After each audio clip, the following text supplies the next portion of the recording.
Hey guys, I wanted to mention something real quick that I forgot to mention when I started recording this video. I just finished it and, of course, just now remembered that I forgot to say it. So it kind of goes without saying, but with this video, all of the other videos to follow in this series, and essentially any video that you see on my channel, this is all for simulation purposes. This is all done in the realm of Microsoft Flight Simulator. So what you see in this video or any other future videos or any videos on my channel when it comes to talking about how I pilot an aircraft or what certain things do within the aircraft, that is all under the scope of just being in Microsoft Flight Simulator 2020. Please do not take any of it as true aviation training or, actual procedures that should be used when piloting a real aircraft. I'm not a pilot. I'm not a flight instructor. I simply just like to fly these planes in the simulator, but I try to do so in as realistic of a way as possible. And so I do that through, looking at other resources, reading about certain things, a lot of stuff of what people do, pilots do in real life. But again, it's all then applied to the simulator and changed so that it works for the simulator. So none of what I do here should actually be construed as this is how you would fly this plane in real life, because it absolutely is not that way. This is how you fly the plane in Microsoft Flight Simulator, or I should say one of the ways you can fly the plane. And then again, I just try to do it as realistic as I can, and so that is what the purposes of these videos are for.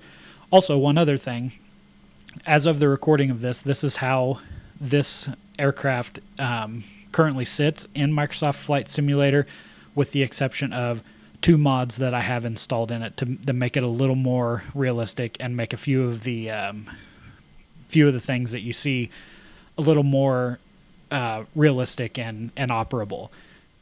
Now, a lot of it has to do with the Garmin suite, and we will get into that in that video. However, I do have a working title G3000, G5000 mod that they have that gives a little more function to the Garmin suite in here. I do have that installed, as well as a flight improvement mod made by DACFly. It just basically improves a lot of the flight dynamics of the aircraft itself. I will link both of those into the description, so just in case you are doing this with the stock aircraft out of the box, as it comes when you purchase Microsoft Flight Simulator, which I believe the Premium Deluxe version is what has Longitude. If you're using that version and you don't see something in it that I maybe touch on in here, it could be because it's included in one of those two mods. And so if you load those mods in, you would be using the exact same aircraft that I'm doing these videos on. That said, there is also a update in the works, or an update in the works for this aircraft by the working title guys, the ones that do those Garmin mods, and they also did a major overhaul mod for the other citation in the game, the CJ4. They are currently working on one for the Longitude.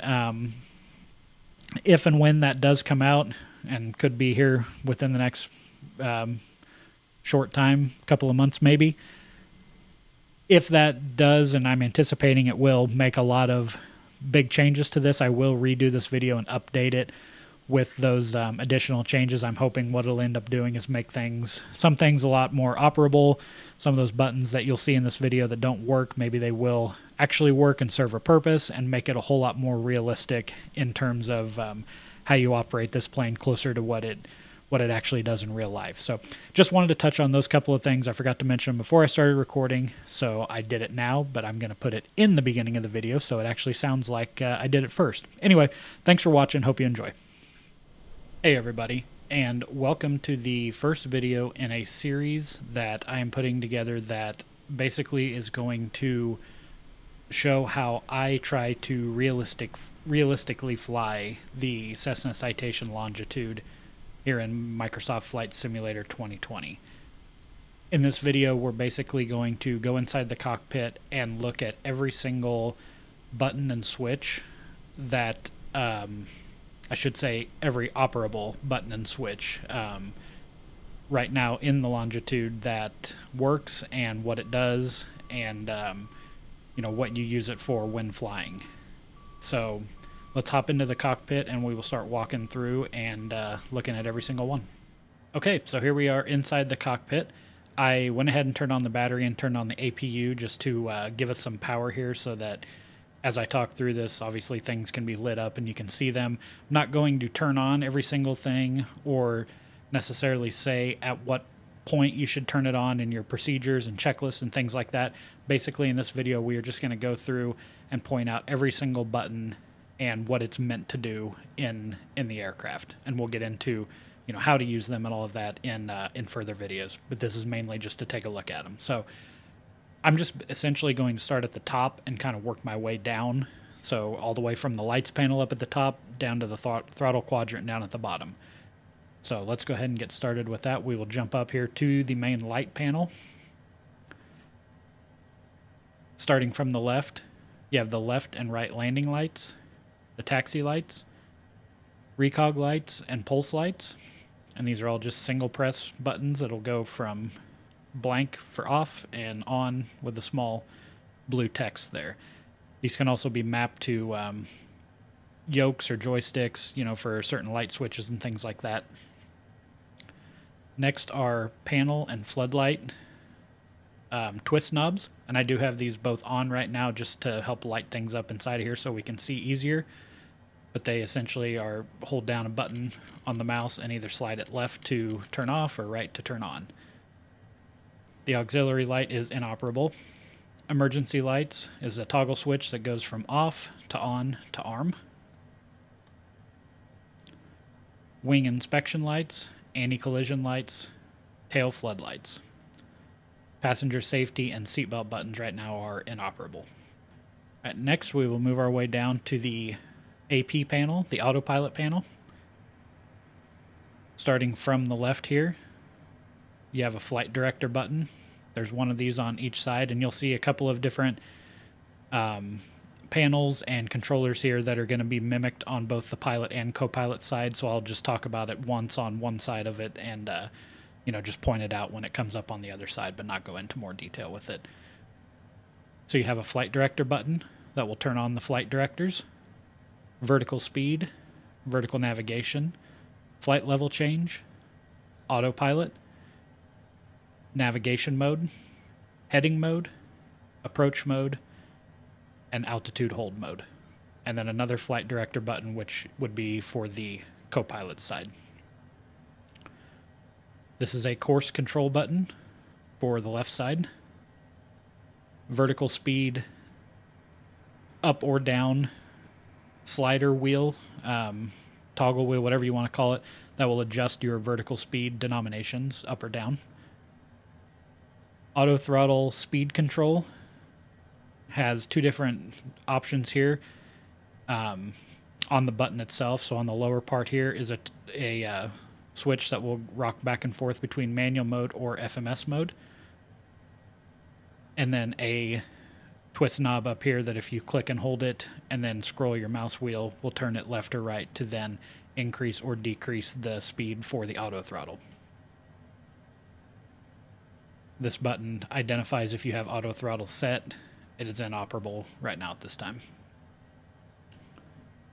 This is bank mode or half bank mode, usually utilized to when you're at higher altitudes or higher speeds, so that when the autopilot does make a turn, it doesn't do it at such a sharp angle. It only goes at a certain angle when it makes the bank. Heading mode to adjust your heading. Back course mode, as I understand it, this would be if you are attempting to navigate in on like a localizer, but are coming from the opposite side. If you turn on back course mode, it will flip everything around so that it doesn't look in reverse on your main flight panel screen. I've never utilized this, and that's a really rough interpretation of what it is. I'm not completely sure if it works. It is an operable button. I don't know if it works like it should. I've never utilized it yet, but that is what that button is used for. Altitude selector knob. Use this to control your altitude on your altimeter. And then this is another course knob for the right panel on this side. While we're here, we'll go ahead and touch on this smaller panel right underneath. Most of these buttons are inoperable, except for there is a I don't know what kind of switch you would call this. It'll kind of rock in 4 different directions, and then it will also spin.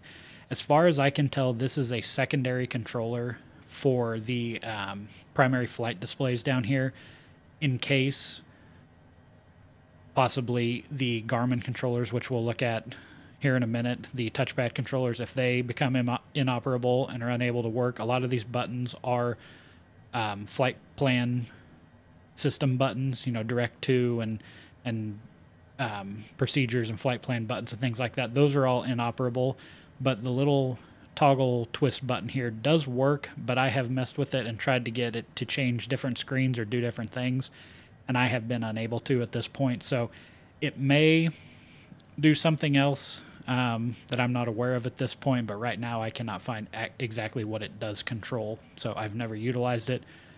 Obviously, this would be for more of a backup situation, should, your main touchscreen panels go down, or touch control panels go down, and you need a backup way to operate those.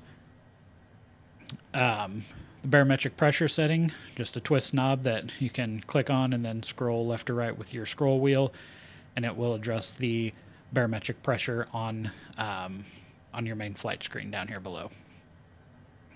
These are all inoperable. This is another baro knob. These do not work independent of each other. If you turn this one, it will adjust the baro on the main primary flight screen down here. Vice versa, if you adjust it here, it will adjust it on the small backup gauge here as well. So, also with these, if you just want to set it to what the actual setting is without having to twist and turn them, you can click on them and hold with the left mouse and then right click with the right mouse button, and it will automatically set it to whatever the pressure reading is at that point, wherever you're at, on the ground or in the air. Below 18,000 feet, of course. And on this side is just the exact same thing as what was on the left side. If I do pan out just a little bit, there are 2 other buttons here that are operable, and they are the master caution reset buttons. And so if you have cautions, that pop up during flight, then you would just click those to reset them so that they're no longer flashing at you. Okay. At that point, let's take a look at our 3 main screens. These are going to be, I'll talk about them briefly, but a lot of what is on here is going to be controlled by the Garmin G5000 avionics suite that is in the Longitude. I'm going to do a completely separate video on that, going in depth with it, talking about all of the buttons and all the settings and everything on that, and a lot of that will be what is on these screens. There is some stuff that doesn't apply to it that I'll obviously talk about, but if I do skip over it, it's because I'll touch on it in that video with the actual G5000. Here we have the PFD, the primary flight display. So on here, things that aren't necessarily going to be controlled by the Garmin. Up here in the top right, you're going to see what comm channel you're on for your navigation frequencies. You have the altimeter here showing your current altitude, and here's the barometric pressure down here. That's where if you're scrolling that wheel up top, it'll adjust it down here. Obviously your altitude setting here, and then vertical speed information will show up in the right part of the tape over here. You have the speed tape over here on the left that'll show your indicated airspeed in knots. A lot of these other smaller inset maps and things like that are all controlled by the G5000. So again, we will talk about all of that in that video over here. This is going to show you different warnings and things that may need to be addressed, that may pop up as a result of those master cautions that'll show up near the top. Angle of attack indicators, then obviously your main flight compass here that'll show your headings and course modes, what FMS setting what setting you are in with your FMS, whether it's navigation mode or GPS mode. Then that will also show down here as well. Over here are more speed indicators. You got your ground speed and then your true airspeed indicators. Once you get moving and there's actual wind data coming in, that will populate here if you have the setting turned on. And then again, you have timers and other things down here in the bottom right, and then as well as different distance and time and route notifications here as well. on the middle screen, the MFD, the multifunction display, this is going to have, again, a lot of stuff that comes out of the G5000, but that's mainly going to be everything that's here on this main map, so I won't go too in-depth with it. But up here, again, you can also see your COM1 and COM2 frequencies, as well as your standby frequencies. Those are both going to be controlled via the Garmin touchpads, but I will show you once we get down to those where you set the COM frequency, since that's not necessarily a G5000 thing. It's just they are on the actual touchpads, touchpad controllers, as opposed to being, you know, knobs and things that are built into the panel like a lot of other aircraft when it comes to those COM stacks.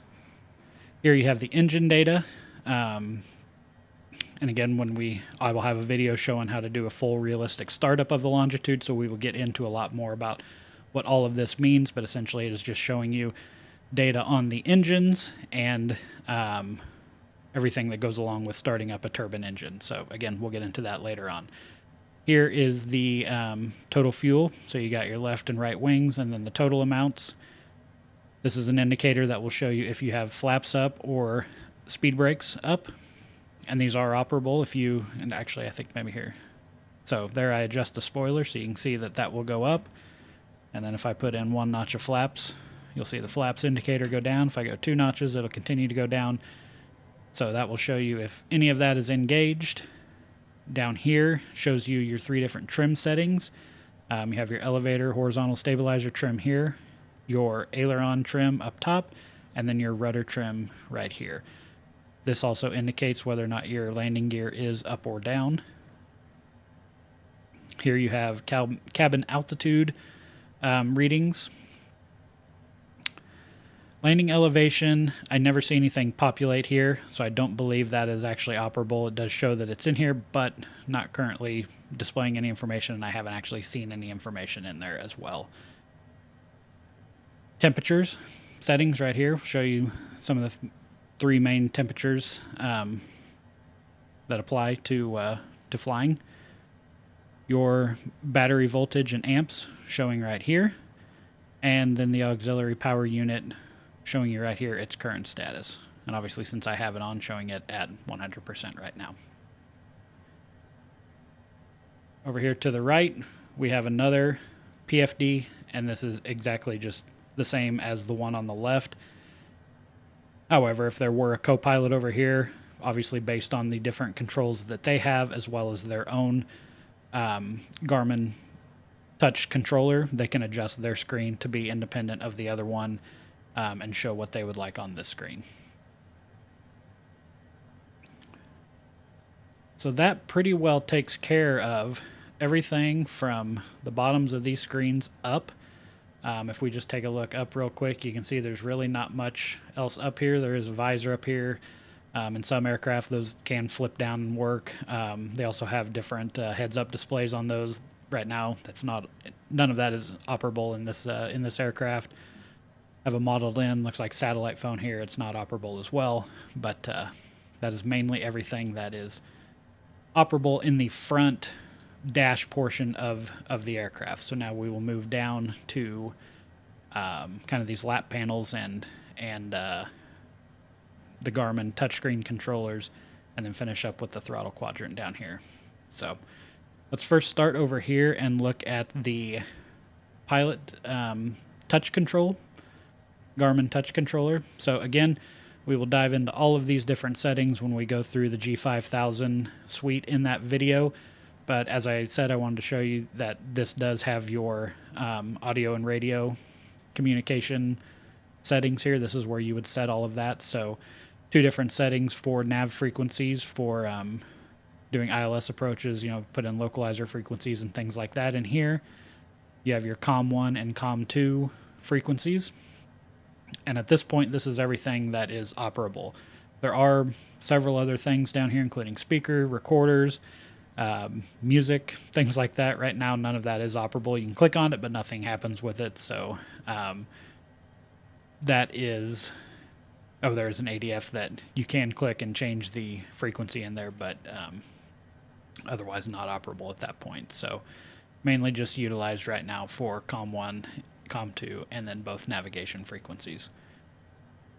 There are some control knobs on these, and then depending on what menu you're in or what you're doing, these are mainly just click and left hold and then scroll with your mouse. So like right now, this is changing the standby frequency if you look up here. So you don't, there are backup options so that you're not always doing it always by touch. So same with this one, and same with this main wheel as well. Okay, if we come over here, let's come down and look at the pilot side dash. Try and get the best view here so that we're kind of looking at it from the top down. So on the very top left side over here, these are basically screen brightness control knobs. So the bottom one, if you click and hold it and then scroll up and down with your wheel, if you look at the main PFD screen in front, you can kind of see how that gets lighter and darker. So that is the control knob for doing that. The top portion of it controls the touch control pad over here. So as you scroll down, you can see how it gets lighter and darker. There is a map light here that works like the other two light knobs up that we looked at earlier on the light panel for the cabin lighting. Just click, drag to the right, and it turns on and illuminates what they consider a map light right down here. So if you need a little bit of extra light and you don't want to turn on the entire cockpit lights, that is one setting you can do just to give a little bit of light down here if you need to see something down there on the dash. The rest of these buttons are inoperable at this time. On the electrical panel over here, you've got the left main and right main electric, basically panels. I don't want to get too deep into it because I don't know it fully, but essentially this is handling the left side electrics in the plane and the right side. Down here is your battery buttons, and these white lines here essentially show you what portion of the plane these batteries control. So if you follow the white lines, you can see that the left battery as well as the APU will control essentially everything on the left side of the aircraft. That is when this bus tie is closed. If this bus tie is open, all the electricity from all the sources flows through and everything is running on full electric. On the right side, you can see the right battery, and then any external power that you may be connected to will run the right side. These are operable, however, except for the interior button. However, when you do turn on the standby power and the batteries when you're starting up the aircraft, these all automatically default to norm and on, and really these don't need to be messed with when you're just doing a normal startup of the aircraft. The standby power and the main battery buttons are the first things to go on. Then depending on if you hook up to external power, you can turn that on. If you're using your APU, which we are now, you would toggle the generator switch up to on, which we have on right now. And so we're running power through the aircraft with the APU. Once you start up the engines and then you have the engine generators on, you would open up that bus tie, shut off your APU, and now everything is running through based on the generators in the engine, and they're keeping the batteries charged and everything like that. So that is mainly what this electric panel does. There's a lot of options. There are quite a few operable buttons on it as well. But when we have a video where I show you how to actually start up the plane, you'll see exactly what we utilize on this panel and what we don't. But that is just a look at what each button is and what it does. We roll over here to the right side on the co-pilot panel here. On the left, you can see we have the landing gear knob for up or down landing gear. And then again, the indicator for it would be up here on the multifunction display right there. Ice protection. You have the wing, both left and right engines. The tail, though, is inoperable. It's automatically defaulted to norm. And then you have the pitot tube heat. And that can be switched on as well. It is operable. Over here, you have the ELT, the transmitter, basically, for transponder, so that if there was ever an emergency or the plane went down, and this is armed, they would be able to locate you. and that is operable. You can switch that on and have it running when you get ready to fly. This one also has a screen brightness adjustment, as well as the adjustment for the touchscreen panel that is on the co-pilot side over here, which is exactly the same as what is on the pilot side. And then that would be the knob to then control the brightness of that as well. Co-pilot side also has a map light that you can turn on and off. And then the rest of these buttons here are currently inoperable at this time. Before we hop down and look at the... Actually, let's go ahead and hop down and look at the two main Garmin touch panels that are here on the main center console. Once again, we will get into these in the Garmin 5000 video, but they also have control knobs depending on the menu that you're in or the function that you're trying to do. They have the audio and radio just like the pilot side over there that you can adjust from right here. And then again, this has a lot of the buttons and options that you would use when it comes to your flight plan, approach, departure procedures, weather radars, all that kind of stuff. So that's why this would be a video in and of itself, because this thing is very, very in-depth and there's lots of different things you can do with it. And so we will go over that in a future video to touch on all those different things. Before I hop down to the final spot down here, which is going to be kind of the throttle quadrant, I'm going to pop the yoke back up because there are a couple of operable buttons on it. The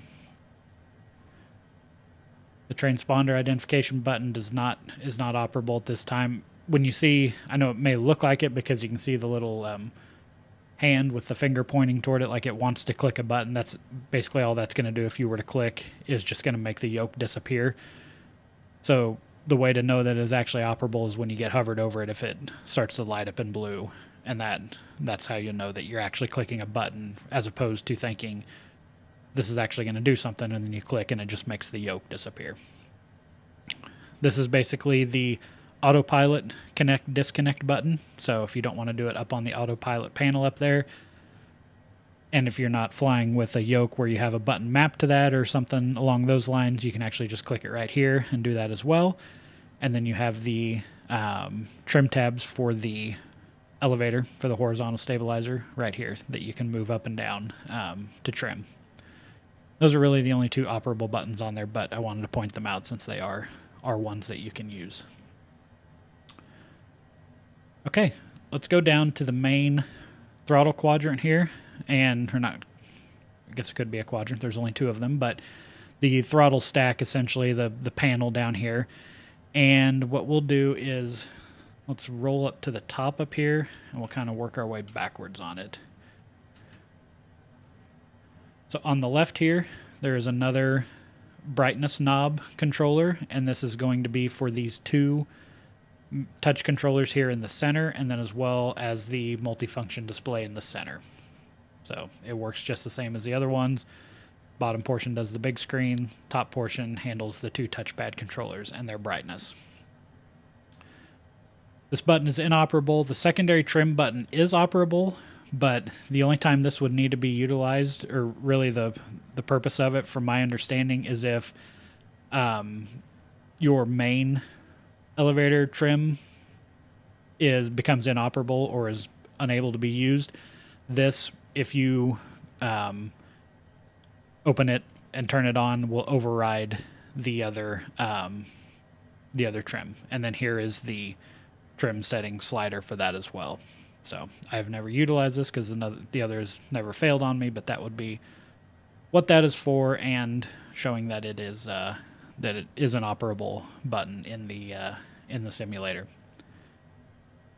The big handle right here is going to be your speed brake control, so you can just click and hold that to move it around, and that's going to put your speed brake spoilers up or down on the wings. Over here to the right, these are unoperable, as well as that knob and this button right here. As you come down a little ways though, you have the fuel boost pumps, which are operable and can be turned on, as well as the main fuel valve that can be open or closed. When starting up the engines, a lot of it is automated in the Longitude, including the fuel boost pumps, so these do not need to be turned on when starting up the engines. They will be done automatically.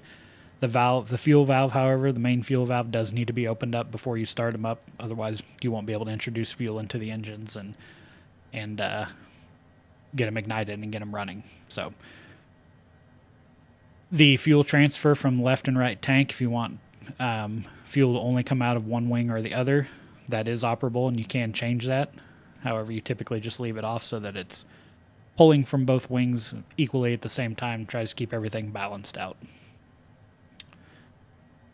Back over here to the left is the auto ground spoiler switch that you can arm essentially, and it'll show as a norm, or if they're disarmed, they won't come up. Basically, auto ground spoiler meaning if it, depending on different characteristics based on your pitch angle, the weight that's on the wheels of the aircraft, your speed, if you're taxiing or landing, it will auto deploy the ground spoiler. So a lot of times when you land, as soon as you touch down, and you may put the engines into reverse thrust to slow yourself down, if you have the ground spoilers armed, they will also pop up, typically because your speed, and it knows that there's weight on the wheels, and essentially it knows that you have just landed and you need to start slowing down. So you can arm that so that they automatically come up, or you can also obviously use the handle and deploy them yourself. Lastly, here you've got the two main throttle levers. They do work independent of each other, or if you have them, again, mapped to a throttle quadrant external device that you use with your simulator, they would move at the same time. I'll move mine here, that way you can see. Or you can move them one at a time with your throttle quadrant. They do have, so there's an idle detent there, a takeoff detent up at the top, and then down here you can drop them down into reverse thrust. The Longitude also is equipped with auto throttle. So let me try and change a view here. The auto throttle set are these two buttons right here. Either one can be clicked to set the auto throttle. There are two buttons on the back of these handles that in real life, that way if you have your hand wrapped over the top of the lever, there's a button on the back side of it to where you can disconnect the auto throttle. These also will work to disconnect it, because those can be a little hard to get to, especially if these are all the way forward. It can be almost impossible to try and get your mouse back there to click them. So you can just use these buttons as well to disconnect it. And then they've got the takeoff go-around buttons that are on the sides here, and those are operable as well. And that is pretty much it for the main throttle quadrant right there, the main panel. If we scroll back here a little bit more, and then I'll try to come up top here a little bit. This bottom portion underneath is going to have your engine start buttons, a lot of the cabin pressurization buttons, brakes, flaps, and things like that. So we're just going to start from the top and move down. Some are operable, some aren't. Right up here at the very top, you do have the engine start-stop buttons and the starter buttons as well. So basically, when you go through an engine startup procedure, it involves opening the little plastic lids on top of these two buttons, moving them from stop to run, and then engaging the starter buttons. And then you will see up on the main panel, once you do that, you'll see the engine start to come up, the N1, the N2, the temperatures, everything like that, and you monitor as the engines actually start. And so we'll walk through that, like I said, in another video where we actually start it up, but those are what those buttons are and what they do. These are cockpit temperature knobs. So you can control them from normal to cold to hot. I don't utilize these. I honestly don't know if they have an effect in the simulator itself, but just for realistic purposes, you can adjust those and change what the cockpit temperature would be if you need it cooler or hotter, depending on where you're flying at. There's a pressurization knob here, but it is inoperable. There is a cabin dump switch here. that will dump the pressurization in the cabin. You can go from norm to dump. I haven't actually gone up and been in the air and tried that to see if it would actually work, but obviously not something you want to do except in certain situations, but it is an operable switch. None of these are operable at this time. The bleed air, there is an APU bleed button that is operable. You can either just switch it off or turn it to norm. And then the left engine bleed air and the right engine bleed air, both are operable and can be turned either from norm to off. Again, sometimes utilized when starting up engines and different things like that. Right now, the way that this model sets in the simulator, these actually don't get used during the startup process. Maybe something that comes in the future, but as of now, it's not something that is used. Over here on the left, you have the parking brake. So right now, if it's pulled up, that means it is set, and then you can just click it to release it, or click it to pull it back up and set it again. This lock-unlock controller down here is inoperable. Up here on the right, you have the flaps. Right now, I have them set at 2 because I was showing you how they worked on the screen up above, but basically 3 notches of flaps in the longitudes, 1, 2, and full.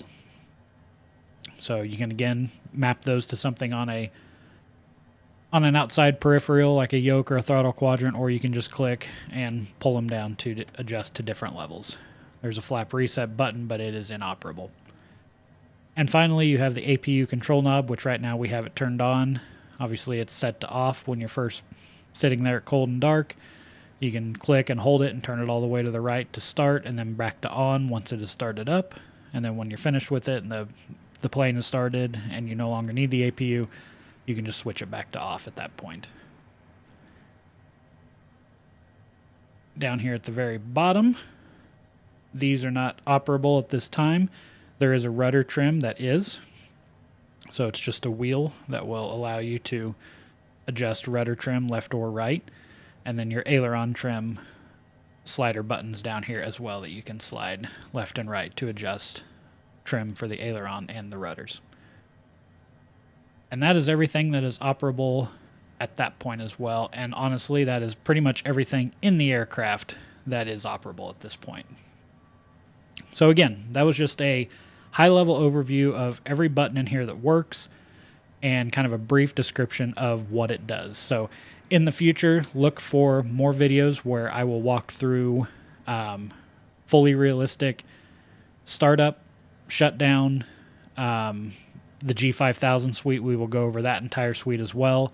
And this is all going to be leading up to basically a series that will lead up to a fully realistic flight in the Citation Longitude, which is what I try to strive for here on this channel.